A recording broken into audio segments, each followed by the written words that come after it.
மும்பையின் KEM மருத்துவமனையில் corona பாதிப்பிற்கு சிகிச்சை பெற்ற 2 பேர் உயிரிழந்துள்ளதாக தகவலானது வெளியாகியுள்ளது.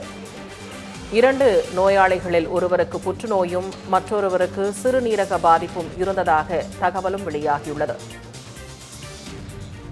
இது தொடர்பான கூடுதல் விவரங்களை நமது கவியரசன் வழங்க கேட்கலாம். வணக்கம் கவியரசன்.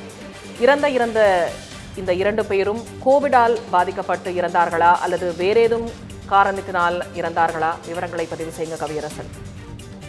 வணக்கம் திவ்யா. 2019ஆம் ஆண்டு இறுதியில சீனாவிலிருந்து பரவிய கொரோனா வைரஸ் உலகமெங்கும் ஒரு பெரிய பெருந்தொற்றாக மாறி மிகப்பெரிய பாதிப்பை ஏற்படுத்தியது. அதற்கு பிறகு தடுப்பூசிகள் எல்லாம் கண்டுபிடிக்கப்பட்டு போடப்பட்டு ஓரளவு கட்டுக்குள் கொண்டு வரப்பட்டிருக்கிறது. இந்த நிலைமையில மீண்டும் கொரோனா தொற்று உலகம் முழுக்க பரவ ஆரம்பிச்சிருக்கு. குறிப்பா சிங்கப்பூர், தாய்லாந்து உள்ளிட்ட நாடுகள்ல கொரோனா பரவல் அதிகமாக இருப்பதாக தகவல்கள் தெரிவிக்கின்றன.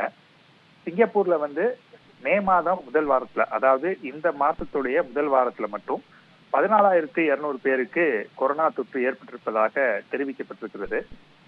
அதே போல சீனாவிலையும் கொரோனா பாதிப்பால மருத்துவமனையில அட்மிட் ஆகிறவங்களுடைய எண்ணிக்கை கூடிட்டு இருக்கு.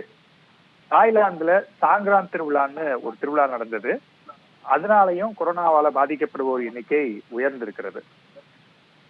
இந்த நிலைமையில இந்தியாவிலையும் பாதிப்பு பரவிக்கிட்டு இருக்கு. ஆனா மற்ற நாடுகளோட ஒப்பிடும்போது இங்க ரொம்ப குறைவாகத்தான் இருக்கு. 257 பேர் மொத்தமாக நாடு முழுவதும் பாதிக்கப்பட்டிருப்பதாக மத்திய சுகாதாரத்துறை தெரிவிச்சிருக்கிறாங்க. அதிகபட்சமா கேரளாவில் 95 பேருக்கும், தமிழ்நாட்டுல 66 பேருக்கும், மகாராஷ்டிராவில் 56 பேருக்கும் கொரோனா பாதிப்பு இருப்பதாக சொல்லப்பட்டிருக்கிறது. அதே போல கர்நாடகால 13 பேருக்கும், புதுச்சேரியில 10 பேருக்கும் தொற்று கண்டறியப்பட்டுள்ளதாக சொல்லியிருக்கிறாங்க. இந்த நிலைமையில மும்பையில கொரோனாவால பாதிக்கப்பட்டிருந்த சிறுமி உட்பட 2 பேர் உயிரிழந்திருக்காங்க. அதுல ஒருத்தர் 59 வயதான பெண். அவங்களுக்கு ஏற்கனவே புற்றுநோய் பாதிப்பு இருந்திருக்கு. அதனால கொரோனாவால மட்டும் அவங்க உயிரிழக்கல, கோமார்பிட்டின்னு சொல்லுவாங்க, இணை நோய்கள், அந்த மாதிரி அந்த பெண்மணிக்கு புற்றுநோய் இருந்திருக்கிறது. அதே போல இந்த 14 வயது சிறுமிக்கு சிறுநீரக தொற்றுனால ஒரு பாதிப்பு இருந்திருக்கு. ஸோ அதோட கொரோனாவும் சேர்ந்துதான் 2 பேருமே உயிரிழந்திருக்கிறாங்க. முழுக்க முழுக்க கொரோனாவால அவங்க உயிரிழக்கல அப்படின்னு மற்றொரு தரப்புல சொல்லப்பட்டிருக்கிறது.